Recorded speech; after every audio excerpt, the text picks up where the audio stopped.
Olá pessoal, tudo bem?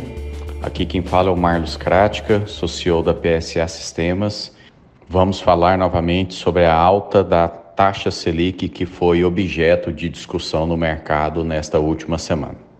No final do ano passado, já prevíamos uma alta crescente da taxa Selic no Brasil, principalmente em função das expectativas que se tinha em relação ao resultado do PIB nacional para 2021 e também com o aumento crescente das tensões internacionais que acabam pressionando parte da estrutura de commodities e, mais recentemente, o petróleo. Falando mais especificamente sobre petróleo, a gente tem, no contexto atual, onde a guerra entre Rússia e Ucrânia tem tido destaque, um dos pontos de maior influência dentro do mercado internacional acaba sendo o preço do barril. E esse preço do barril, principalmente pela forma como a Petrobras opera com o uso do preço do petróleo flutuante baseado no mercado internacional, influencia bastante dentro da nossa estrutura de economia.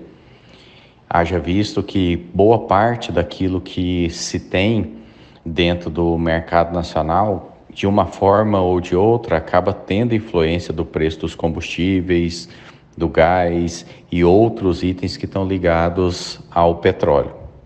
Nestes últimos 2 anos, isso também colaborou para pressionar toda a estrutura de preços no mercado nacional. E, naturalmente, quando você tem essa pressão, você tem, paralelo a isso, toda um cenário positivo, entre aspas, para o aumento da inflação.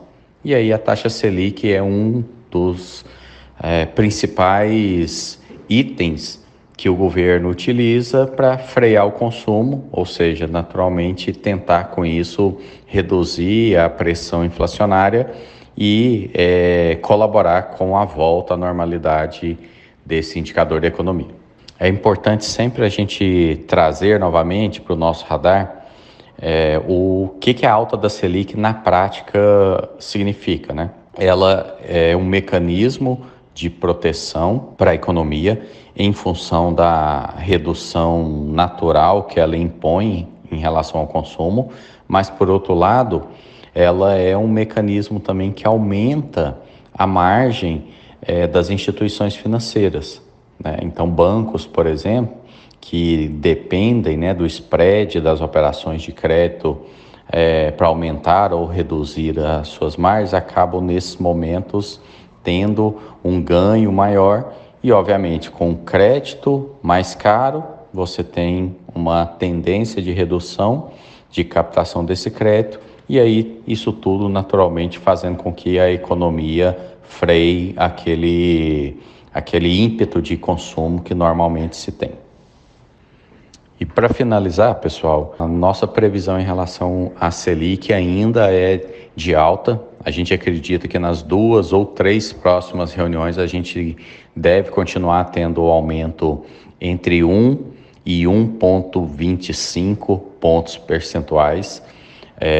Ou seja, a gente ainda acredita que essa taxa deve chegar ali próximo de 13%, 14% no pico, né? Obviamente, com a perspectiva da gente não ter uma solução de curto prazo para essa crise internacional. Então, acompanhe os nossos podcasts nas redes sociais e nos falamos na próxima. Até breve.